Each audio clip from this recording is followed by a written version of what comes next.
அந்த 2095 என் திருமணம். 2017 வரைக்கும் எங்கள் அப்பா என்கிட்ட பேசுனது கூட கிடையாது. மாமனாரோ மாமியாரோ எனக்கு எந்த உதவியும் செய்யல. அந்த தடுப்பூசி போடுற டைமில் அதுக்கு பைசா இல்லை என்கிட்ட. எப்போ பாரு சண்டை போடுறது, கோச்சிட்டு ஓடுறது, திருப்பி ஒடியாடுறது, இப்படியே ஒரு வாழ்க்கை. என்னை செருப்பாலே அடிச்சிட்டாங்க. செருப்பால் அடித்ததும் சண்டையில் பெரிய பிரச்சனை ஆகி அவமானம் தாங்க முடியாத நான் வெளியில் வந்தேன். வெளியில் ஒடியாந்து எங்கள் வீட்டுக்குள்ளே நுழையினா எங்கள் அப்பா வாசப்படியில் நிற்கிறாங்க. அந்த நேரம் ஒரு பொண்ணுக்கு எப்படி இருக்கும் ஒரு நிமிஷம் யோசிச்சு பாருங்க. செருப்படிப்பட்ட பிறகு நம்ம இந்த அவமானத்தை தாங்கிட்டு உயிரோட இருக்கக்கூடாதுன்ட்டு ஓடுறேன். 36 வயசுல நீ படிச்சு என்ன வேலைக்கு போயிடுவ? நீ படிச்சு பள்ளி படிப்பை முடிச்சு காலேஜ் படிப்பை முடிச்சு 94 95 நீ படிச்சு முடிச்ச. கிட்டத்தட்ட 15 வருஷம் கழிச்சு 20 வருஷம் கழிச்சு நீ புக் எடுத்தா உனக்கு என்ன தெரியும்? ஃபர்ஸ்ட் எனக்கு காது கேட்காதுங்க. நான் ஒரு மாற்றுத்திறனாளி இல்லைங்களா? கிளாஸ் எடுக்கக்குள்ள மைக்கு சத்தம் கடைசி வரைக்கும் கேட்கும். ஆனா எனக்கு மைக்கு சத்தம் எக்கோ அடிக்கும். எக்ஸாம் ரிசல்ட் வந்திருக்கு, இன்னும் கவுன்சிலிங் கூப்பிடல, நம்மளை கூப்பிடல. நம்ம உட்காந்துருக்கோம், 4th குரூப் பாஸ் பண்ணிட்டு உட்காந்துருக்கோம். குரூப் 2A அப்பியர் ஆகிட்டோம். அப்பயே குரூப் 2 இன்டர்வியூ போஸ்ட் வருது, அதுக்கும் அப்ளை பண்ணுறேன். நல்லா கவனிச்சு பாருங்க, நான் 13 மார்ச்சில் தான் குரூப் 2 எக்ஸாமுக்காக அப்ளை பண்ணுறேன். அப்போ தான் நான் டிகிரியே கம்ப்ளீட் பண்ணுறேன். 2013 மார்ச்சில் தான் கம்ப்ளீட் பண்ணுறேனே நான். அந்த டைமில் தான் என் பொண்ணும் டிகிரி ஃபஸ்ட் இயர் ஜாயின் பண்ணுறாங்க. நான் அந்த பதவியை வாங்கக்குள்ள எனக்கு கரெக்டாக 40 வயசு. சரியாக 40 வயசில் நான் இங்கேருந்து கவுன்சிலிங் போகிறேன். கவுன்சிலிங் போனால் எனக்கு ஃபஸ்ட் ரேங்க்குங்கிறதுனால, நான் ஸ்டேட் ஃபஸ்ட் ரேங்க்குங்கிறதுனால குரூப் 2Aல நான் இன்டர்வியூ போஸ்ட்டில் அதுலேயும் ஸ்டேட் ஃபஸ்ட் ரேங்க்கு. என்ன அப்போ எல்லாரையும் கேட்குற மாதிரி ஃபார்மாலிட்டி கேள்வி கேட்டேங்க. ஏம்மா ஏற்கனவே நீங்கள் இன்டர்வியூ போஸ்ட்டில் இருக்கீங்க, 2 பதவிகளை வேணான்ட்டு வந்திருக்கீங்க, அப்புறம் ஏம்மா இந்த பதவிக்கு வந்தீங்கன்னு சொன்னாங்க. எனக்கு 45 வயசு முடிஞ்சிச்சிங்க சார்.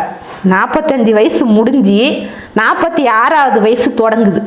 இந்த வயசில் இவ்வளோ சின்ன பசங்க கூட போட்டி போட்டு என்னோட திறமையை நிரூபித்து என்னோட திறமைக்கான அங்கீகாரமாக இந்த இன்டர்வியூக்கு நான் வந்திருக்கேன். யூத் பேப்பரின் இனிய வணக்கம். மறக்காமல் சப்ஸ்கிரைப் பண்ணுங்கள், பக்கத்தில் இருக்க பெல் ஐகானை கிளிக் பண்ணுங்கள். தேங்க்யூ. வணக்கம், என் பெயர் பூவழகி. நான் கடலூர் மாவட்டம் சிதம்பரம் தாலுக்கா சாக்காங்குடி கிராமத்திலேருந்து இப்போ டிஎன்பிசியில் உள்ளாட்சி நிதி தணிக்கை அலுவலராக பணிபுரிகிறேன். உதவி ஆய்வர் பணியிடத்தில் இருக்கேங்க. எனக்கு நான் சாக்காங்குடி கிராமம் தாங்க. அப்பா அடிப்படையில் விவசாயி தான். சேவாமந்தர் பரங்கிப்பட்டியில் சேவாமந்தரில் படிக்க வச்சாங்க. ஹாஸ்டலில் படிக்க வச்சாங்க. என்ன என் தங்கச்சி, எனக்கு 2 தங்கச்சிங்க, ஒரு தம்பி. என் சின்ன தங்கச்சிக்கு வாயும் பேசாது, காதும் கேட்காது. நானும் ஒரு மாற்றுத்திறனாளி, என் தம்பியும் ஒரு மாற்றுத்திறனாளி.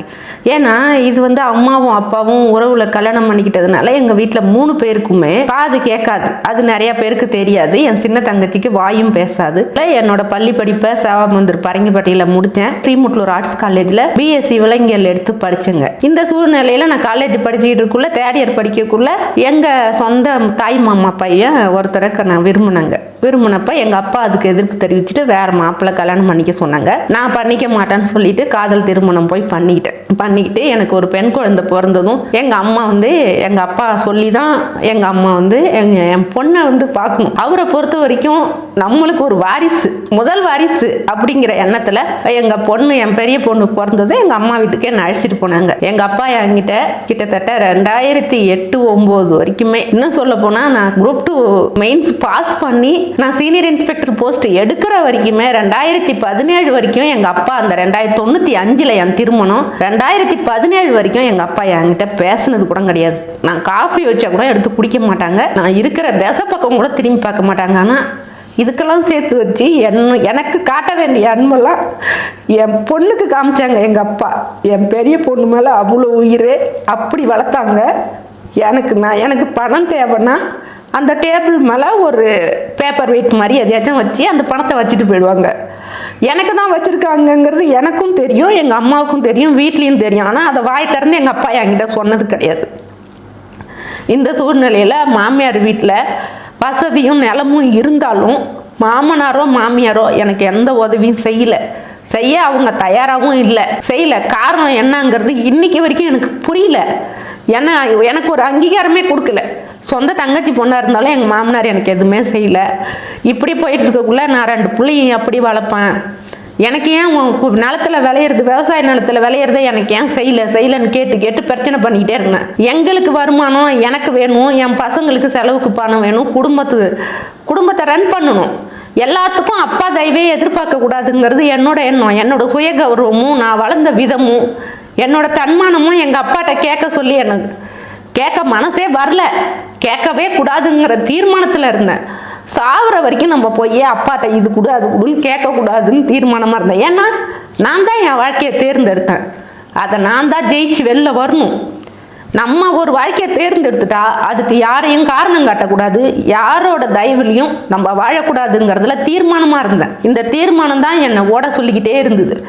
என் பசங்களுக்கு அப்போ மஞ்சள் காமாலை தடுப்பூசிக்கு ஹெப்படைட் பி வைரஸ் தடுப்பூசி அப்போ எல்லாரும் ரொம்ப இதாக போட்டுட்டு இருந்தாங்க. போட்டுட்டு இருக்கக்குள்ள அந்த தடுப்பூசி போடுற டைமில் அதுக்கு பைசா இல்லை என்கிட்ட. ஏன்னா எங்கள் வீட்டுக்காரங்க இங்கே ஒரு சிகரெட் கம்பெனி வச்சுருந்தாங்க, விஆர் என்டர்பிரைசஸ்னு. அதில் எங்கள் வீட்டுக்காரங்க டெம்பரரி போஸ்ட் தான், 1700 சம்பளத்துக்கு தான் அந்த போஸ்ட்டில் வேலையில் இருந்தாங்க. இந்த சூழ்நிலையில் இதெல்லாம் தாண்டி போயிட்டு இருக்கக்குள்ளே அப்பப்போ வீட்டில் எனக்கு எங்கள் மாமியாருக்கு மாமனாருக்கு பிரச்சனை வந்துக்கிட்டே இருக்கும்.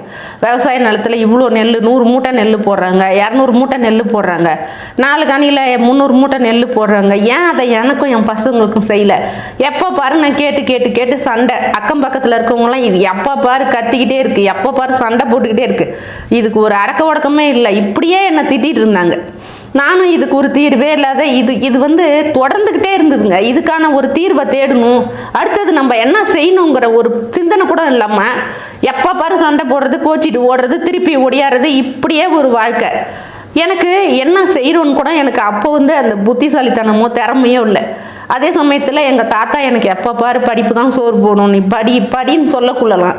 இவங்க என்ன வயசானவங்க, படின்னு இந்த வயசில் சொன்னால் நம்மளுக்கு 28 வயசு ஆயிடுச்சு, இந்த வயசில் என்ன படிக்க போகிறோம் அப்படின்னு யோசனையிலே அதுக்கப்புறம் ஒரு 8 வருஷம் 10 வருஷம் ஓட்டிகிட்டு இருக்கேன். இந்த குடும்ப பிரச்சனையில் அளவுக்கு மீறி சண்டையில் என்னலாம் அதுக்கு தெரியாது. ஆனால் பீரோவில் இருந்த பணத்தை எடுத்து என்கிட்ட கொடுக்குது. எவ்வளோ பணம் கொடுத்ததுன்னு கூட நான் எண்ணி பார்க்கல. அந்த பணத்தை வாங்கிட்டு ஓடுறேன், எங்கேயாச்சும் போய் செத்து போயிடணும், இனிமேல் உயிரோடே இருக்கக்கூடாது, நம்ம செத்துடணும், செருப்படிப்பட்ட பிறகு நம்ம இந்த அவமானத்தை தாங்கிட்டு உயிரோடு இருக்கக்கூடாதுன்ட்டு ஓடுறேன். நான் ஓடுனா பஸ் ஏறி அங்கேருந்து பஸ்ஸில் 500 ரூபாய்க்கு சில்லறை இல்லைன்னு சொல்கிறாங்க. பஸ் ஏறி சேத்தியத்தோப்புக்கு போகிறேன். ஏன்னா அந்த அணைக்கட்டுலேருந்து ஆற்றுல குதித்து செத்து போயிடலாம் அப்படிங்கிற எண்ணத்தில். அங்கே போனால் அந்த கண்டக்டர் என்னை கொண்டு போய் மகளிர் போலீஸ் ஸ்டேஷனில் இறக்கி விட்டுட்டார். அம்மா உன் பிரச்சனைக்கு ஒரே தீர்வு இங்கே தான் போகணும் அப்படிங்கிறாரு. அங்கே போனால் அந்த எஸ்ஐ உட்கார வச்சுட்டு எங்கள் வீட்டுக்காரங்களுக்கு ஃபோன் பண்ணுறாங்க. ஃபோன் பண்ணதும் இதுக்கிடையில் என்னை அடிச்சிட்டாங்கன்னு என் தம்பி போய் எங்கள் மாமனார்கிட்ட சண்டை போடுறான். எங்கள் வீட்டுக்காரங்க கண்ணுக்கு என்ன தெரியுது? என் தம்பி போய் எங்கள் மாமனாரை திட்டுறது, அவர்கிட்ட மல்லு கட்டுறது தான் தெரியுது. என்ன அடித்தது அவருக்கு தெரியாது. யாருக்குமே கண்ணால் பார்த்தது தான் அதை தான் நம்புவாங்க. யார் சொன்னாலும் நம்ம எது சொன்னாலும் நம்ப மாட்டாங்க. அதுவும் அவங்க அப்பா அங்கக்குள்ள அம்மா அங்கக்குள்ள இது ஏற்கனவே சண்டை போட்டுட்டு இருந்ததுன்னு என்னை பற்றி அவங்களுக்கு ஒரு நல்ல அபிப்பிராயமே, என் புருஷனுக்கே என் மேலே நல்ல அபிப்பிராயம் கிடையாது. ஆனால் எங்களுக்கு என்ன தேவையோ அதை சம்பாரித்து கொடுத்தாங்க, செஞ்சாங்க. இப்படி இருக்கக்குள்ள இந்த சண்டைக்காக ஒரு பெரிய பஞ்சாயத்து நடக்குது. எங்கள் சொந்தக்காரங்க உறவுக்காரங்களை வச்சு எங்கள் உறவில் ஒரு அரசியல் கட்சியில் ஒரு பெரிய தலைவராக இருக்கார், மாநில பொறுப்பில் இருந்தார். அவரை வச்சு பஞ்சாயத்து நடக்குது. மாநில தலைவராக இருக்கவங்க இப்படி பெரிய பெரிய ஆளுங்கள்லாம் உட்காந்து பேசுகிறாங்க. பேசக்குள்ள இது என்ன இப்படி வாய் அடிக்குது, வாங்க கூட அந்த பையன் எப்படி குடும்பம் பண்ணுவான்னு கேட்டாங்க. நான் கேட்டேன், இங்கே இருக்கிற எல்லாரும் என்னை இப்படியே கேட்குறீங்களே, 2 பெண் குழந்தைய வச்சுட்டு நான் கஷ்டப்படுறேன், எனக்கு குடும்பத்துலேருந்து 10 பைசா செய்யலை, எனக்கு அந்த பணத்தை வாங்கி கொடுக்கணும், என் பிள்ளைங்களுக்கு வழிகாட்டி விடுங்கன்னு கேட்டால் இத்தனை பெரிய மனுஷங்க உக்காந்துக்கிட்டு என்னையே குறை சொல்லி பேசுகிறீங்களே, ஒரு பொண்ணுக்கு எங்கேயுமே நியாயம் கிடைக்காதான்னு சொன்னால் இங்கெல்லாம் அப்படி தான், நாங்கள் சொல்கிறத கேட்டுக்கிட்டு நீ இப்படி தான் இருக்கணும் அப்படின்னு சொல்லிட்டாங்க. நம்ம குடும்பத்துலலாம் யாருமே அப்படிலாம் வாழலை. நீ மட்டும் என்ன அதிசயமாக செஞ்சிட்டு இருக்க, நீ மட்டும் ஏன் இப்படி அடங்கப்படாரித்தனம் பண்ணுற, இப்படி தான் எல்லாரும் அங்கே வந்த அத்தனை பேரும் அப்படி தான் கேட்டாங்க. அந்த பஞ்சாயத்து எனக்கு ஒரு நியாயம் கிடைக்கல. அந்த பஞ்சாயத்தில் எனக்கு யாருமே எதுவுமே கேட்கவும் இல்லை, செய்யவும் இல்லை. கடைசியில் அந்த பஞ்சாயத்தில் நடந்தது தான் கொடுமையோட உச்சக்கட்டம். நான் கல்யாணம் பண்ணிக்கிட்டு வாழ்ந்த வீட்டுக்குள்ளே வரக்கூடாது, நானும் என் புருஷன் என் பிள்ளைங்க 3 பேரும், நாங்கள் 4 பேரும் அந்த வீட்டுக்குள்ளே நுழையக்கூடாதுன்னு எங்களுக்கு பத்திரம் எழுதுகிற எழுத்தரை கூப்பிட்டுட்டு பத்திரம் மாதிரியே போட்டு எழுதி அந்த பஞ்சாயத்துக்காரங்க அத்தனை பேரும் நான் சொன்ன பெரிய பெரிய அரசியல்வாதி உள்பட எல்லாருமே கையெழுத்து போடுறாங்க. எங்கள் அப்பா எதிர்ப்பு தெரிவிச்சுட்டு கையெழுத்து போட மாட்டேன்னு சொல்லிட்டாங்க. என்கிட்ட பேசல, ஆனால் கையெழுத்து போட மாட்டேன். இது என் பொண்ணுக்கான அநீதியான விஷயம். என் பொண்ணு மேலே எந்த தப்பும் இல்லை. 2 பிள்ளைங்களை பெற்று வச்சிருக்கு, அதுங்களை வாழ வைக்க அது போராடுது. அது ஒரு போராட்டம் சரிதான் அப்படின்னு சொன்னாங்க. ஆனால் என்கிட்ட பேசவே இல்லை. நான் இந்த பஞ்சாயத்து நடந்துட்டு நான் எங்கள் அம்மா வீட்டில் வந்து தங்கியிருக்கேன் என் 2 பொண்ணையும் வச்சுக்கிட்டு. அந்த பஞ்சாயத்தில் கொடுமையாக என்னன்னா, என் 2 பசங்களும் அம்மாவே வேணாம் அப்பா தான் வேணும்னு சொன்னாங்க. எனக்கு அது ஒரு பெரிய இடியாக இருந்தது. அங்கேருந்து வந்து வீட்டில் உக்காந்துருக்கேன். எங்கள் பெரியப்பா பொண்ணை எங்கள் அப்பா தான் வளர்த்தாங்க. எங்கள் அக்கா தான் எனக்கு வேணவு தெரிஞ்சு எங்கள் அக்கா தான் எனக்கு ரொம்ப பாசமாக இருப்பாங்க.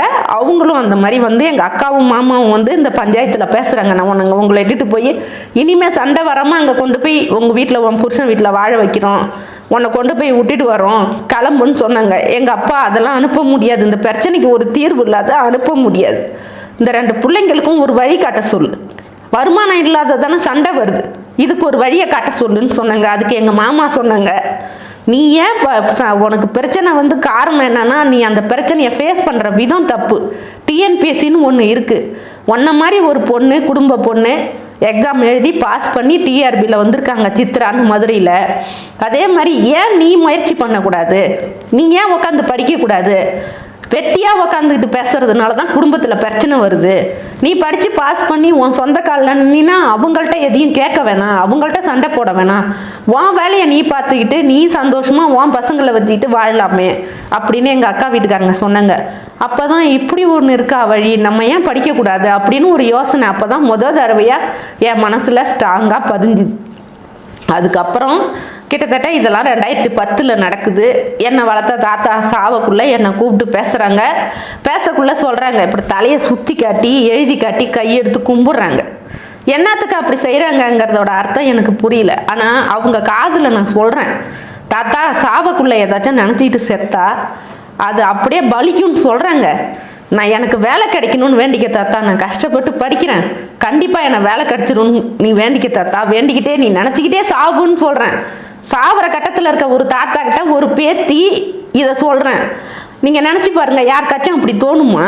அப்படி சொல்லணும்னு நினைப்போமா? யாராச்சும் நினச்சி பார்த்துருப்போமா? எனக்கு அன்றைக்கி தோணுச்சு, அதை தான் நான் சொன்னேன். சுற்றி இருக்கவங்கெல்லாம் பைத்தியம் இப்படி சொல்லுதுன்னு என்னை எல்லாரும் எங்கள் சொந்தக்காரங்களே திட்டினாங்க. ஆனால் அது பலிச்சுதுங்க. 4 பதவியை வாங்கினேன், அரசு பதவியை 4 பதவியை வாங்கினேன். அது எப்படிங்கிறத ஒன்று ஒன்றா சொல்கிறேன் உங்கள்கிட்ட. அதே மாதிரி நான் இந்த பிரச்சனைகள் முடிஞ்சிட்டு இருக்கக்குள்ளே இந்த சண்டை பிரச்சனை முடிஞ்சு எங்கள் அம்மா வீட்டிலேருந்து என்னை பஞ்சாயத்து வச்சு திரும்ப வந்து சமாதானப்படுத்தி கூட்டிகிட்டு போகிறாங்க எங்கள் வீட்டுக்காரங்க. என்னை இட்டுட்டு போய் சேத்தியத்தோப்புல நாங்கள் போய் கூடியிருக்கோம். என் பொண்ணு அப்போ வந்து 10th. நான் டிஎன்பிஎஸ்சிக்கு படிக்கணும்னு சொல்கிறேன். எங்கள் சொந்தக்காரங்க நிறையா பேர் சிரிக்கிறாங்க, உனக்கு 36 வயசு ஆயிடுச்சு, 36 வயசில் நீ படித்து என்ன வேலைக்கு போயிடுவ? நீ படித்து பள்ளி படிப்பை முடித்து காலேஜ் படிப்பை முடித்து 94 95 நீ படித்து முடிச்ச. கிட்டத்தட்ட 15 வருஷம் கழித்து 20 வருஷம் கழித்து நீ புக் எடுத்தா உனக்கு என்ன தெரியும்? எப்படி படிப்ப? அதை எப்படி கொண்டு வர முடியும்? அவன் பிஹெச்டி படிச்சுட்டு இதே வேலையாக இருக்கிறவங்களாம் பாஸ் பண்ண முடியல. எவ்வளோ பெரிய ஆள்லாம் இதில் மோதி முடியலன்னு ஒடியாந்துட்டானுங்க. நீ என்ன காது கேட்கல, நீ டிகிரி கம்ப்ளீட் பண்ணல, +2 குவாலிஃபிகேஷனு, 36 வயசு, ஒரு பொண்ணு, 2 பொம்பளை பிள்ளைங்க, வயசுக்கு வர பொம்பளை பிள்ளைங்க இருக்குது, ஒரு பொண்ணு வயசுக்கு வந்துச்சு, இன்னொரு பொண்ணு வயசுக்கு வர திட்டத்தில் இருக்குது. இந்த சூழ்நிலையில் நீ பைய தூக்கிட்டு படிக்க போகிறேன்னு சொன்னால் உனக்கே அசிங்கமாக இல்லையா? இது வேடிக்கையா இல்லையான்னு கேட்டாங்க, எல்லாரும் கேட்டாங்க. நான் சேத்தியத்தோப்புலேருந்து வடலூருக்கு ரகு சாருன்னு சொல்லிட்டு கடலூர் மாவட்டத்தில், அப்போ அவங்க சார் தான் கிளாஸ் எடுக்கிறதுல ரொம்ப திறமையாக இருக்காங்கன்னு கேள்விப்பட்டு நான் வடலூருக்கு கிளாஸுக்கு போகிறேன். என்ன ஃபஸ்ட் நாள் கிளாஸில் என்ன கேட்டாங்க, என்னம்மா எப்படி படிப்பீங்க என்னான்ட்டு. நான் 4th குரூப் படிக்கிறதுக்காக தான் வந்திருக்கேன்னு சொன்னதும், சரி உக்காருங்க சொல்லிவிட்டு எக்கனாமிக்ஸ் கிளாஸ் எடுத்த சார்கிட்ட, பாண்டியன் சார்கிட்ட, இந்த அம்மா வந்து 36 வயசாகுது, வந்து ஜாயின் பண்ணிருக்காங்க, என்னாச்சும் படிக்கிறாங்களான்னு பாருங்கள், கிளாஸில் அலோவ் பண்ணுங்கள், மொதல் டெஸ்ட்டில் மார்க் எடுத்தால் இவங்களை அலோவ் பண்ணலாம், இல்லைன்னா இவங்களை நீங்கள் போக சொல்லிவிடுங்க, ஃபீஸ்லாம் வாங்காதீங்கன்னு சொல்லிட்டாங்க. மொதல் டெஸ்ட்டில் அவங்க எதிர்பார்த்த மாதிரியே 2 மார்க் தாங்க. 50 கொஸ்டினுக்கு 2 மார்க்கு. கொஞ்சம் நினச்சி பாருங்கள், யாராச்சும் நம்புவாங்களா? நான் உடனே சொன்னேன், சார் நான் இப்போ தான் வந்தேன், இப்போ தான் ஆரம்பிச்சிருக்கேன், 3 மாதம் ஆனால் தான் நான் அந்த டெஸ்ட்டில் மார்க் எடுக்கிறத நீங்கள் என்னை பற்றி எடை போட முடியும். வந்ததுக்குள்ளே என்னால் பண்ண முடியாது. எனக்கு கொஞ்சம் டைம் கொடுங்க. நீங்கள் என்னென்ன சப்ஜெக்ட் படிச்சுட்டு வர சொல்கிறீங்களோ நான் அதே மாதிரி படிச்சுட்டு வந்து நான் கண்டிப்பாக நல்லா அட்டன் பண்ணுவேன்னு சொன்னேன். அதே மாதிரி எனக்கு சார் டைம் கொடுத்தாங்க. 3 மாதம் டைம் கொடுத்தாங்க. மொதல் டெஸ்ட்டு அடுத்த டெஸ்ட்டு எழுதுறேங்க ஜனவரி மாதம், அதாவது 2011 டிசம்பருங்க. நான் எழுதுகிறேன் அந்த டெஸ்ட்டு, கிளாஸ் டெஸ்ட்டு எழுதுகிறேன். கிளாஸ் டெஸ்ட்டில் 45 மார்க்கு, 50க்கு 45, வெரி குட். 3 மாதத்துக்குள்ளே இந்த அளவுக்கு இந்த பொண்ணு வந்திருக்குன்னா கண்டிப்பாக பாஸ் பண்ணிடலாம். உங்களுக்கு அடுத்தது 11 ஏப்ரலுக்கு மேலே ஒரு 4th குரூப் எக்ஸாம் வருது, நீங்கள் கண்டிப்பாக அதை கிளியர் பண்ணலாம், இன்னும் கொஞ்சம் நல்லா முயற்சி பண்ணுங்கன்னு சொல்லி அப்ரிஷியேட் பண்ணுறாங்க. அந்த ஜனவரி பொங்கல் விடுமுறை முடிஞ்சு நாங்கள் கிளாஸ்க்கு போகிறோம். சென்டர்லாம் க்ளோஸ் பண்ணிட்டாங்க. எங்கள் கிராமத்தில் சாக்காங்குடியிலே மாரிமுத்து, சக்திவேலு, சுதாகர் அப்படின்னு சொல்லிட்டு பிரபாகர், அதுக்கப்புறம் பிரகாஷ், இப்படி ஒரு 5-6 பேர் உக்காந்து நாங்களே குரூப் ஸ்டடி பண்ணோங்க. எப்படி குரூப் ஸ்டடி பண்ணோன்னா, காலையில் அவங்க 6 மணிக்கெலாம் உக்காந்துருவாங்க குரூப் ஸ்டடியில். நான் 2 பசங்களை 2 பேரையும் ஸ்கூலுக்கு கிளப்பி விடணும். ஸ்கூலுக்கு கிளப்பி அவங்களுக்கு வேன் 7:30க்கு தான் வரும். அனுப்பி விட்டுட்டு வேன் பின்னாடியே நடந்து இவங்க கூட உக்கார வருவேன். அந்த 2 மணி நேரத்தில் அந்த பசங்க என்ன செய்வாங்க, ஒரு 2 இயல் முடிச்சிடுவாங்க தமிழில். டே தம்பிங்களா நானும் வரேன்டாண்ணா, இந்தாண்டா நீ எங்கள் படிப்பை கெடுத்துடாத, அந்த 2 இயல் நீ தனியாக உட்காந்து படிச்சிக்க, எங்களுக்கெலாம் அது செட் ஆகாது, இப்போ என்ன போகுதோ கரண்ட்டில் போகிறதுல ஜாயின் பண்ணிக்க, அப்படி தான் எனக்கு சொல்லுவாங்க. உட்காந்து படிப்பாங்க, பொழுதுக்கும் உட்காந்து படிப்பேன். நான் என்ன பண்ணேன், அந்த குரூப் ஸ்டடியில் உட்காந்து படிச்சுட்டு இருக்குள்ளே அப்போ ஒரு எங்கள் ஊர் பொண்ணு ஒருத்தவங்க ரேவதின்னு சொல்லிட்டு அவங்க சப் ரெஜிஸ்டார் போஸ்ட்டு 4th குரூப்பில் எடுத்திருந்தாங்கங்க. அந்த 11 நான் சொன்னல 11 4th குரூப்பில் அவங்க பாஸ் பண்ணிட்டாங்க ஃபஸ்ட்டு தடவையே. எங்களுக்கு என்ன பிரச்சனைனா 2008 நாங்கள் என்ன பண்ணோம், பழைய சிலபஸ் படிச்சுட்டு இருந்தோம். 2010 புது சிலபஸ். என் பொண்ணும் 2010 சமச்சீர் கல்வியில் 10th புக்கு அவங்க படிக்கிறாங்க. நானும் அந்த புக்கை வச்சு எக்ஸாமுக்கு ப்ரிப்பேர் பண்ணுறேன். அதாவது அம்மாவும் பொண்ணும் இப்படி போயிட்டுருக்கோம், ட்ராவலிங் படிக்கிறதுல போயிட்டுருக்கோம். என் பொண்ணு 10th, நான் 4th குரூப்புக்கு படிக்கிறேன். இவங்க பஸ் ஓட்டுறாங்க, பாலமுருகன் பஸ் ஓட்டுறாங்க, சிதம்பரத்துலேருந்து அரியலூர் பஸ் ஓட்டுறாங்க. நான் சாப்பாடு அந்த டைமுக்கு கொடுத்து விடணும், அதையும் பார்க்கணும், இந்த 2 பசங்களையும் பார்க்கணும். இதையும் பார்த்துக்கிட்டு நான் படுக்க போட்டு 3 வருஷம் 3.5 வருஷம் பாய் போட்டு படுக்க போட்டு படுத்ததே கிடையாதுங்க. இந்த கிளாஸில் உட்காந்து பசங்க கூட உட்காந்து டிஸ்கஸ் பண்ணிவிட்டு கிளாஸ் முடிச்சுட்டு வீட்டுக்கு 8 மணிக்கு வருவேன், 9 மணிக்கு வருவேன். வீட்டு வேலை, நைட்டு சாப்பாட்டு வேலையை முடிச்சுட்டு வீட்டு வேலை ஏதாச்சும் 1-2 இருக்க செஞ்சுட்டு அப்படியே படிக்கிறதுக்கு ஒரு சின்ன ஸ்டூல் ஒன்று செஞ்சு கொடுத்தாங்க. அந்த சின்ன ஸ்டூலில் வச்சுக்கிட்டு புக்கை வச்சுட்டு எழுதிக்கிட்டே இருப்பேன், படிச்சுக்கிட்டே இருப்பேன். படுக்க போட்டு நான் படுக்கவே மாட்டேன். காலையில் என்ன பண்ணுவேன், ஒரு 3-3:30க்கெலாம் திரும்ப அப்படியே கண்ணை இழுத்துட்டு போகும் தூக்கம். உடனே திடீர்னு தூக்கி போட்டு உட்காந்து ஐயோ இந்த சப்ஜெக்ட் முடிச்சிட்டோம், முடிச்சிட்டோம், அந்த பசங்க நேற்றுக்கு முடிச்சது, நம்மளை விட 2 இயல் முன்னாடி போயிட்டாங்க, அதை இன்னைக்கு படித்தாதான் நாளைக்கு அவங்க கூட ரிவிஷன் பண்ணக்குள்ளே நம்மளுக்கு ஈஸியாக இருக்கும்னு அதை வீட்டில் உட்காந்து முதல் நாளே படிச்சிடுவேன். அவங்க படிக்கிறதுக்கு முன்னாடி நான் படிச்சிடுவேன். படிச்சுட்டு இப்படியே அவங்க கூட பண்ணிகிட்டு இருக்கக்குள்ள எங்கள் ஊர் பொண்ணு ரேவதி பாஸ் பண்ணவங்க என்ன சொன்னாங்க, இங்கே அசோகன் சார் கிளாஸ் எடுக்கிறாங்க தமிழையா, நீங்கள் அங்கே போங்க, நான் ஐயாட்ட சொல்கிறேன் அப்படின்னு சொன்னாங்க. ஃப்ரெண்ட்ஸ்க்கு போகிறேங்க, ஃப்ரெண்ட்ஸ் சென்டருக்கு கடலூருக்கு போகிறேன். எனக்கு அதுக்குள்ளே 38 வயசு ஆயிடுச்சுங்க. 38 வயசு நான் போகிறேன். என் பொண்ணு அப்போ +2 படிக்கிறாங்க. என்னை கேட்குறாங்க, நம்மளை உள்ளே கூப்பிடக்குள்ளே சென்டரில் சேரக்குள்ளே கேட்பாங்க, நம்மளை பற்றி கொஞ்சம் அறிமுகப்படுத்தினா தான் அவங்களுக்கு நம்பிக்கை வரும், நம்மளை சேர்ப்பாங்க. நான் சொல்கிறேன் எனக்கு 38 வயசு ஆகுது, எங்கள் வீட்டுக்காரங்க டிரைவர் வேலைக்கு போகிறாங்க, அதை பற்றி தான் நாங்கள் எல்லாம் செஞ்சிட்ருக்கோம். என் பொண்ணு +2 படிக்குது. என்னது +2 படிக்குதா? எம்மா என்னம்மா சொல்கிறீங்க? ஆமாங்க ஐயா, என் பொண்ணு +2 படிக்குது அப்படின்னு. இந்த வயசில் இந்த பொண்ணு எப்படி இதாகும்னு சொல்லிட்டு டிஆர் சார் அவர் கிளாஸ் எடுக்க வராரு, ஸ்பெஷல் கிளாஸ் எடுக்க. மற்ற 4 சப்ஜெக்ட் சாரும் ஒத்துக்கவே இல்லைங்க, என்னை கிளாஸ் உள்ள அலோ பண்ணவே இல்லை. ஆனால் அசோகன் தமிழையா மட்டும் இந்த பொண்ணு ஏதோ தீவிரமாக சொல்லுது, மதுரையில் சித்ரான்னு ஒரு பொண்ணு பாஸ் பண்ண மாதிரி ஏன் நம்ம சென்டரில் இவங்க வரக்கூடாது அப்படின்னு சொல்லியே என்னை கிளாஸ்க்குள்ளே அலோ பண்ணுறாரு. மற்ற 4 பேருக்கும் தமிழையா மேலே கோவம். இவர் என்ன எல்லாரையும் இழுத்து விட்டுக்கிறாரு. இந்த இடத்துல நான் ஒன்று சொல்லிக்க விரும்பினேன், தமிழையாவுக்கும் நான் என்றைக்கும் என் குடும்பமும் நானும் நாங்கள் ரொம்ப நன்றி கடன்பட்டிருக்கோம். அன்னைக்கு என்ன அவர் அனுமதிக்கலைன்னா இன்றைக்கி நான் இங்கே இல்லை. ஃபஸ்ட்டு எனக்கு காது கேட்காதுங்க, நான் ஒரு மாற்றுத்திறனாளி இல்லைங்களா.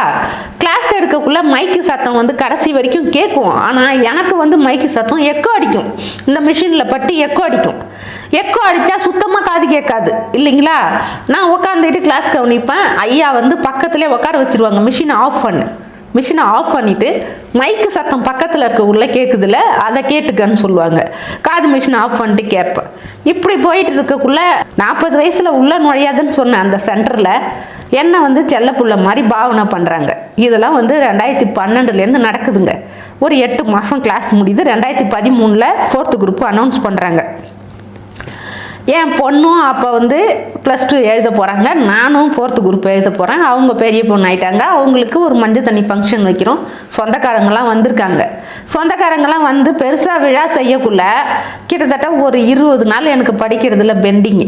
அந்த டெஸ்ட்டில் எல்லா டெஸ்ட்லேயும் பாலிட்டிக்ஸ்லேயும் மார்க் கம்மி, தமிழ்லேயும் மார்க் கம்மி, அதே மாதிரி சயின்ஸ்லேயும் கம்மி, மேக்ஸு சுத்தமாக நிஜமாகவே அந்த மேக்ஸ் டெஸ்ட்டில் 20 கொஸ்டினுக்கு 2 தாங்க அடிச்சிருந்தேன். எல்லாமே தப்பு. என்னம்மா படிக்கிறதுல கவனம் இல்லாமல் இப்படி பண்ணிட்டு எனக்கு கூப்பிட்டு என்னை சத்தம் போடுறாங்க. ஏன் இது மாதிரி பண்ணுற? உன்னை நான் எவ்வளோ கஷ்டப்பட்டு படிக்க சொன்னேன், எப்படி சேர்க்க சொன்னாங்க. அவர் பேசுகிறதெல்லாம் எனக்கு சுத்தமாக கேட்கவே இல்லை. உடனே என்ன சொல்கிறாரு, ஏம்மா நானே உன்னை கேட்குன்னு நினச்சேன். ஏன் நீ ஒரு மாற்றுத்திறனாளி தானே, ஏன் நீ ஒரு சர்டிஃபிகேட் வாங்காமல் வச்சுருக்க அப்படின்னு கேட்டாங்க. இல்லைங்க ஐயா, நான் பல தடவை போயிட்டேன், எனக்கு சர்டிஃபிகேட் கொடுக்க மாட்றாங்க அப்படின்னு. அது எப்படிம்மா கொடுக்காம இருப்பாங்க? இப்போ வித்யாசாகர்னு ஒரு டாக்டர் இருக்கார், அவர் ரொம்ப நேர்மையானவர் அப்படின்னு சொல்லி நீ அங்கே போய் பாருன்னு சொல்கிறாங்க. அப்போ வந்து நான் மாற்றுத்திறனாளி சர்டிஃபிகேட் வாங்கிட்டேன். எனக்கு மெடிக்கல் போர்டில் என்ன போட்டு கொடுக்குறாங்க, 70% போட்டு கொடுத்துட்டாங்க காதுக்கு. ஒரு காதுக்கு 80 டெசிபிள் வரைக்கும் கேட்காது, ஒரு காதுக்கு 70 டெசிபிள் வரைக்கும் கேட்காதுன்னு. இந்த சர்டிஃபிகேட்டை வாங்கிட்டு வந்த பிறகு தான் பெரிய தலைவலியே. ஏன்னா 70 டெசிபிள் 80 டெசிபிள் சவுண்டு வரைக்கும் கேட்காத ஒருத்தவங்களை எப்படி அரசாங்கம் வேலைக்கு எடுத்துக்கும் அப்படின்னு சொல்லிட்டு எல்லாரும் புதுசாக ஒரு பொருளையை கிளப்பி விட்றாங்க. 13 எக்ஸாம் வருது. மாற்றுத்திறனாளி கோட்டாவில் வைக்குமா வேணாமான்னு 2 விதமாக சிந்தனையில் இருக்கேன் நான். இது வரைக்கும் எங்களுக்கு மாற்றுத்திறனாளி கோட்டானா என்ன, அதில் என்ன பெனிஃபிட்ஸ் இருக்குது, அதுக்கு யார் யார் அடிப்படையில் தகுதி இருக்குது, அதெல்லாம் எதுவுமே தெரியாதுங்க. தெரியாமல் நாங்கள் வந்து மாற்றுத்திறனாளி கோட்டாவில் அப்ளை பண்ணிட்டோம். 13 அப்ளை பண்ணிவிட்டு நான் பரீட்சையும் எழுதிட்டேன். எங்களுக்கு வந்து ரிசல்ட்டும் வந்துச்சுங்க. 13 ஏப்ரல் ரிசல்ட் வருது. எங்களுக்கு ரிசல்ட் வந்தால் எனக்கு வந்து நான் கிராம பகுதியில் இருந்ததால் எங்களுக்கு அப்போல்லாம் பட்டன் செல்லு தான். அதெல்லாம் நெட்லாம் அப்போ நெட்டு வசதிலாம் இல்லை. நான் இங்கேருந்து கடலூருக்கு போகிறதுக்குள்ளே அவங்க என் நம்பர் வச்சு ரிசல்ட்லாம் பார்த்துட்டாங்க. நான் சென்டருக்குள்ளே என்டர் ஆகிறேன். எனக்கு உடம்பெல்லாம் சிலுக்குது. சென்டர் பசங்க எல்லாம் ஏற்றி நின்று கிளாப் பண்ணுறாங்க. நம்ம சென்டர் தடவையாக தமிழ்நாட்டிலே ஒரு சிறப்பிடத்தில் முதலிடம் வந்திருக்கு. நம்ம சென்டரு மாநிலத்தில் முதலிடம் வாங்கியிருக்க அப்படின்னு சொல்லி என்னை கிளாப் பண்ணி எல்லாரும் பசங்க எல்லாரும் அக்கா சூப்பர் வாழ்த்துக்கள் வாழ்த்துக்கள்னு சொன்னாங்க. நான் அந்த பதவியை வாங்கக்குள்ள எனக்கு கரெக்டாக 40 வயசு. சரியாக 40 வயசில் நான் இங்கேருந்து கவுன்சிலிங் போகிறேன். நான் ஸ்டேட் ஃபஸ்ட் ரேங்க்குங்கிறதுனால எனக்கு ஃபஸ்ட்டு வந்து என்ன பண்ணாங்க, என்னை தான் கூப்பிட்டாங்க. கூப்பிட்டு நான் போயிட்டு எனக்கு உள்ளே போனதும் எல்லா போஸ்டிங் காட்டினாங்க. இங்கே தமிழையா வந்து என்னென்ன போஸ்ட் இருக்குன்னு சொன்னாங்க. பிடி யூனிட் தான் என்னை எடுக்க சொன்னாங்க. எனக்கு ஆர்டர்லேயே பிடி யூனிட் அரியலூர்னு போட்டு கொடுத்தாங்க. அரியலூர் யூனியன் ஆஃபீஸ் போட்டு கொடுத்தாங்க. இளநிலை உதவியாளர் நான் ஜாயின் பண்ணுறேன். 9/7/2014 ஜாயின் பண்ணுறேங்க.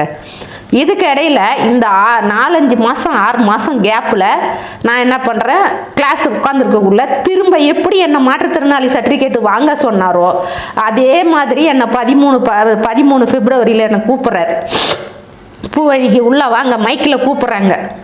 உள்ளே போகிறேன். கிளாஸ் நடந்துட்டுருக்குள்ளே உள்ளே போகிறேன். கிளாஸுக்குள்ளே போனதும் என்னை கூப்பிட்டு அவர் கேட்குறாரு, ஏம்மா நீ ஒரு பேப்பர் எழுதலையாமே, டிகிரியை கம்ப்ளீட் பண்ணலையாமே? நான் தலையை சொல்லிடுறேன், ஆமாங்க ஐயா, ஒரு பேப்பர் மட்டும் எழுதலை, அனிமல் ஃபிசியாலஜி மட்டும் எழுதலை. ஒரு பேப்பருக்காக டிகிரியவே விட்டு கொடுக்க போறியா நீ 4th குரூப் எந்த அளவுக்கு ப்ரிப்பேர் ஆகிருக்க? டிகிரி இருந்தால் குரூப் 2 பாஸ் பண்ணலாமேம்மா, அடுத்தது 2 குரூப் 2 எக்ஸாம் வருதுன்னு சொன்னார்.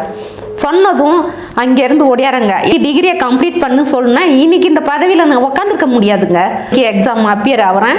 எக்ஸாமில் 75க்கு 72 மார்க் எடுத்து நான் டிகிரி கம்ப்ளீட் பண்ணி பாஸ் பண்ணிட்டேன். இது போயிட்டு இருக்கக்குள்ளே 4th குரூப் ரிசல்ட்டும் வந்துச்சு. அதே மாதிரி மே மாதம் குரூப் 2Aக்கு அனௌன்ஸ் பண்ணுறாங்க. தமிழை என்ன சொல்லிட்டாரு, நீ ரிஜிஸ்ட்ரேஷன் நம்பரை வச்சு 2Aக்கு அப்ளை பண்ணுமா, பாஸ் பண்ணி ரிசல்ட் வந்துச்சுல அப்ளை பண்ணுங்கிறாங்க. என்னோட ரெஜிஸ்டர் நம்பர் 22-065-71. அந்த நம்பரை என்னால் மறக்கவே முடியாது. ஏன்னா அதை தான் சர்டிஃபிகேட் நம்பராக வச்சு நான் அப்ளை பண்ணேன். அதனால் என்னால் மறக்க முடியாது. இதை வச்சு நான் அப்ளை பண்ணுறேன். இதை எதுக்கு இப்படி சொல்கிறேன்னா, நிறைய பேர் டிகிரி பாஸ் பண்ணிவிட்டு ப்ரொஃபஷனல் வரணும், இல்லைன்னா நம்மளோட டிகிரி சர்டிஃபிகேட் வரணும், அப்போ தான் நம்ம வந்து அப்ளை பண்ண முடியும்னு நினச்சிக்கிட்டு இருக்கீங்க. அப்படிலாம் கிடையாதுங்க.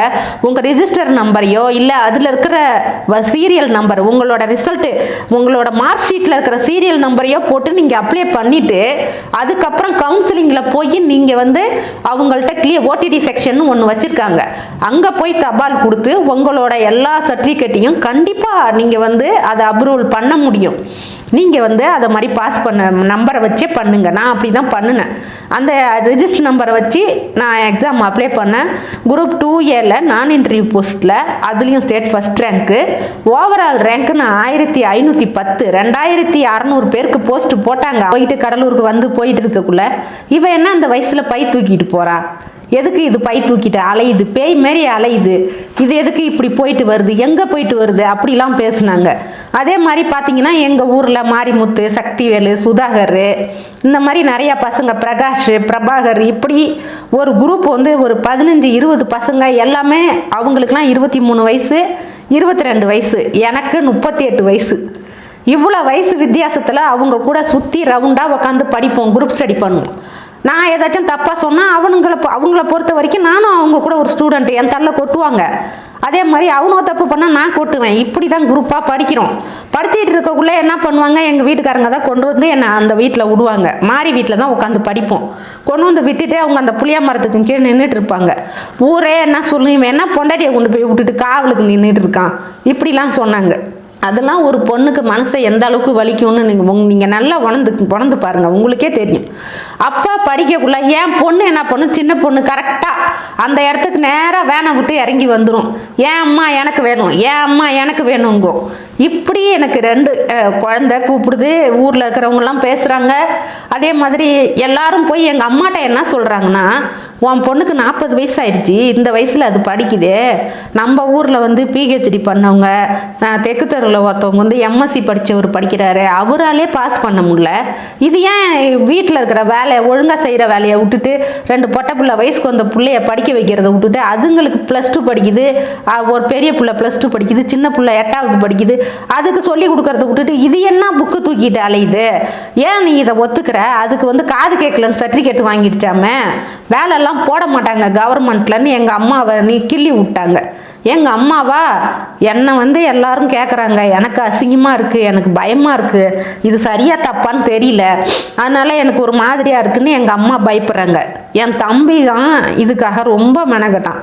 எங்கள் வீட்டுக்காரங்கள்ட்ட, எங்கள் அம்மாட்ட, அவங்கெல்லாம் ஊரில் இருக்கிறவங்க சொல்கிறத கேட்டுட்டு பயப்படுறாங்க.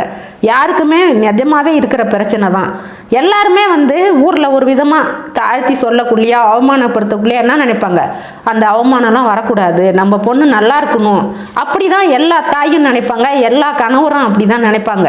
எங்கள் வீட்லேயும் அப்படி ஒரு இக்கட்டான சூழ்நிலை.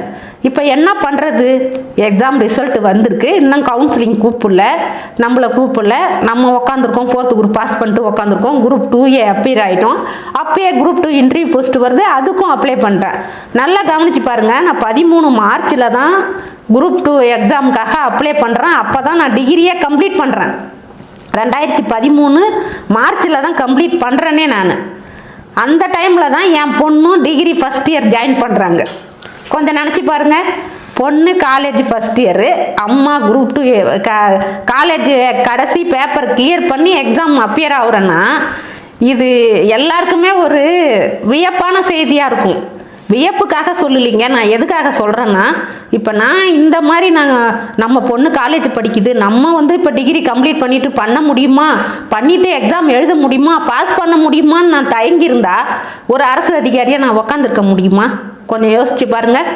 என்னால் இந்த வயசில் ஏன் 40 வயசில் நான் ஏன் பரக்கூடாது, எனக்கு என்ன இல்லை, நம்மளால் ஏன் பண்ண முடியாதுன்னு துணிஞ்சு நினச்சி இறங்கினேன். அந்த மாதிரி நீங்களும் படிங்க, கண்டிப்பாக வரலாம். அதுக்கப்புறம் என்னாச்சு, குரூப் 2 எக்ஸாம் நான் குரூப் 2A கிளியர் பண்ணி பத்திரப்பதிவு துறையில் சிதம்பரத்தில் பத்திரப்பதிவு மாவட்ட பதிவாளர் அலுவலகத்தில் ஜாயின் பண்ணுறேன். இந்த ஜாயின் பண்ணியிருக்கக்குள்ளே குரூப் 2 இன்டர்வியூ போஸ்ட்டில் ப்ரிலிமினரி பாஸ் பண்ணிட்டேன்னு ரிசல்ட் வந்துச்சு. நான் வந்து அடுத்தது மெயின்ஸ் எழுத போகிறேன். மெயின்ஸ் எழுத போக்குள்ள கம்ப்யூட்டர் பேஸ் எக்ஸாமு அப்படிங்கிறாங்க. உண்மையை சொல்லணும்னா நிஜமாவே கம்ப்யூட்டர் ஆன் பண்ணுறது ஆஃப் பண்ணுறது கூட எனக்கு தெரியாது. நான் உடனே எங்கள் டிஆர் ஆஃபீஸில் இருக்கிற கம்ப்யூட்டரில் ஆன் பண்ணி ஆஃப் பண்ணி கற்றுக்குறேன். அதில் ஆப்ஷன்ஸ்லாம் இது பண்ணுறேன். எனக்கு ஒரே குறிக்கோள் என்னென்னா எல்லா கொஸ்டினையும் ஃபஸ்ட்டு தடவையே நம்ம டிக் பண்ணிடணும், கரெக்டான ஆன்சர் டிக் பண்ணிடணும். ஏன்னா எனக்கு ஆப்ஷனில் போய் சரி பண்ண தெரியாது, அதை எரேஸ் பண்ணி சரி பண்ணி கரெக்ட் ஆன்சரை சூஸ் பண்ண தெரியாது. நம்மளுக்கு தெரியாது, நம்ம எச்சரிக்கையாக இருக்கணும். விட்டுறாத பூவழகி, இது உனக்கு லைஃப். இப்படியே அந்த கொஸ்டின் 125 கொஸ்டினையும் எனக்கு தெரிஞ்ச ஆன்சரை ஒரே டைமில் இது பண்ணிவிட்டு படா நம்ம எழுதிட்டோம். அடுத்தது மத்தியானம் எங்களுக்கு வந்து ரிட்டன் எக்ஸாம் வந்தது. எழுதிட்டு வந்துட்டேன். ரிசல்ட் வருது. வந்ததும் அதுலேயும் வந்து மாற்றுத்திறனாளி கோட்டாவில் இன்டர்வியூ போஸ்ட்டு, குரூப் 2 இன்டர்வியூ போஸ்ட்டுக்கு எனக்கு வந்து செலக்ட் ஆகி இன்டர்வியூக்கு போகிறேன். இன்டர்வியூக்கு போனால் ஃபஸ்ட்டு இன்டர்வியூவில் என்னை கேட்குறாங்க, உங்கள் பேர் என்ன? உங்கள் நார்மலாக தான் கேட்டாங்க, உங்கள் பேர் என்ன, உங்கள் ஊர் என்ன, இப்படி தான் கேட்டாங்க. ஃபஸ்ட்டு இன்டர்வியூவில் என்னை வந்து அந்த அளவுக்குலாம் என்னை எதுவுமே ஃபோர்ஸ் பண்ணல. இவங்க மாற்றுத்திறனாளிங்கிறதுனால கேட்கலையா, என்ன காரணம்னு தெரியல. ஆனால் ஒரே ஒரு கொஸ்டின் மட்டும் கேட்டாங்க, ஏம்மா நீங்கள் குரூப் 2 நான் இன்டர்வியூ போஸ்ட்டில் இருக்கீங்க, பத்திரிகைத்துறையே நல்ல போஸ்ட்டு தானே, ஏன் இதை செலக்ட் பண்ணி இங்கே வந்திருக்கீங்கன்னு கேட்டாங்க. நான் சொன்னேன், எனக்கு 42 வயசு முடிஞ்சிச்சு. 42 வயசில் ஒரு இன்டர்வியூ போஸ்ட் அச்சீவ் பண்ணி மெயின் பாஸ் பண்ணி அதுவும் ஸ்டேட் ஃபஸ்ட் ரேங்க் வந்திருக்கேன்னு நினைக்கிறேன் சார். மார்க் அடிப்படையில் மாற்றுத்திறனாளி கோட்டாவில் நான் தான் முதல் இடத்துல இருக்கேன். இது ஒரு பெரிய அச்சீவ்மெண்ட்டு. என்னோட திறமைக்கு கிடைச்ச ஒரு அங்கீகாரமாக இதை நினைக்கிறேன் இந்த வேலையை அப்படின்னு சொல்லிட்டு வந்துட்டேன் இன்டர்வியூ. அந்த ஃபஸ்ட்டு இன்டர்வியூ போஸ்ட்டு வந்து இவ்வளோ தான் இன்டர்வியூ நடந்தது. என்ன மார்க்கை கொடுத்துட போகிறாங்கன்னு நினச்சிட்டு இருந்தேன். ஆனால் எனக்கு 30க்கு 30 கொடுத்தாங்க. ஃபஸ்ட்டு இன்டர்வியூவில் 30க்கு 30 கொடுத்தாங்க. எனக்கும் ரிசல்ட் வந்தது. எங்கள் பீரியடில் எங்களுக்கு இன்டர்வியூ நடந்தப்போ இருந்த போஸ்ட் வந்து 2015 அதிகபட்சம் இருந்தது senior inspector of cooperative societies. அந்த போஸ்ட் எடுத்தால் எனக்கு விழுப்புரம் மாவட்டத்தில் இணைப்பதிவாளர் அலுவலகத்தில் எனக்கு வந்து டெப்டேஷன் போஸ்ட் அயர்பணினாக்கா அவங்களோட துறையை இல்லாமல் வங்கி பணிக்கு போகக்குள்ள அது அயர்பணின்னு வைப்பாங்க. எனக்கு வந்து அப்போ போட்டு எனக்கு வந்து விழுப்புரம் மாவட்டத்திலே மாவட்ட மத்திய கூட்டுறவு வங்கியில் விற்பனை அலுவலர்னு முதுநிலை ஆய்வாளர் விற்பனை அலுவலர்னு என்னை உட்கார வைக்கிறாங்க. விழுப்புரம் மாவட்டம் ஃபுல்லுக்கும் ஒரே விற்பனை அலுவலர் நான் தான். இந்த மாதிரி அடுத்தது ஒரு இன்டர்வியூ போஸ்ட் எக்ஸாம்னா அதுக்கு இதுக்கிடையில் நான் இன்னொரு இன்டர்வியூ போஸ்ட் வருது. எழுதிட்டு அந்த எக்ஸாம் கிளியர் பண்ணிட்டேன். இந்த ப்ரிலிமினரி கிளியர் பண்ணேன். அடுத்தது மெயின்ஸ் எழுதக்குள்ளே எனக்கு சிதம்பரம் ட்ரான்ஸ்ஃபர் கிடச்சி நான் சிதம்பரத்தில் ஜாயின் பண்ணிட்டேன் டிஆர் ஆஃபீஸில். எக்ஸாம் அப்பியர் ஆகிட்டு எனக்கு இன்டர்வியூ வருது. உடனே இன்டர்வியூவை முடித்தாங்க. நான் வெளியில் வந்தேன். என்ன அப்போ எல்லாரையும் கேட்குற மாதிரி ஃபார்மாலிட்டி கேள்வி கேட்டாங்க. ஏம்மா ஏற்கனவே நீங்கள் இன்டர்வியூ போஸ்ட்டில் இருக்கீங்க, 2 பதவிகளை வேணான்ட்டு வந்திருக்கீங்க, அப்புறம் ஏம்மா இந்த பதவிக்கு வந்தீங்கன்னு சொன்னாங்க. எனக்கு 45 வயசு முடிஞ்சிச்சிங்க சார். 45 வயசு முடிஞ்சு 46வது வயசு தொடங்குது. இந்த வயசில் இவ்வளோ சின்ன பசங்க கூட போட்டி போட்டு என்னோட திறமையை நிரூபித்து என்னோட திறமைக்கான அங்கீகாரமாக இந்த இன்டர்வியூக்கு நான் வந்திருக்கேன். நான் ஏன் இதை எடுக்கக்கூடாது, இந்த பதவியை நான் ஏன் வாங்கக்கூடாது அப்படின்னு சொல்லி நான் கேட்டேன். நானே இன்டர்வியூ பண்ணுறவங்கள கேள்வி கேட்டேன். அவங்க நம்மளை கேட்குறாங்க, நான் அவங்கள கேட்டேன். கண்டிப்பாக அப்ரிஷியேட் பண்ணுறோம். அவங்களே என்கிட்ட சொன்னது, உங்களை நாங்கள் வந்து குரூப் 1 இன்டர்வியூ போஸ்ட்டில் குரூப் 1 இன்டர்வியூவில் எதிர்பார்க்குறோன்னு சொன்னாங்க. சார் எனக்கு குரூப் 1ல் பதிவு பண்ணுற அளவுக்கு வயசு இல்லை அப்படின்னா. இல்லைம்மா நீங்கள் வந்து என்ன கேட்டகரியில் வரீங்கன்னு கேட்டாங்க. எம்பிசி கேட்டகரியில் வரேன் சார்னு. உங்களுக்கு என்ன வயசுன்னு கேட்டாங்க. 45. இன்னும் நீங்கள் 2 அட்டெம்ப்ட் பண்ணலாமே, பண்ணுங்க கண்டிப்பாக கிடைக்கும்னாங்க.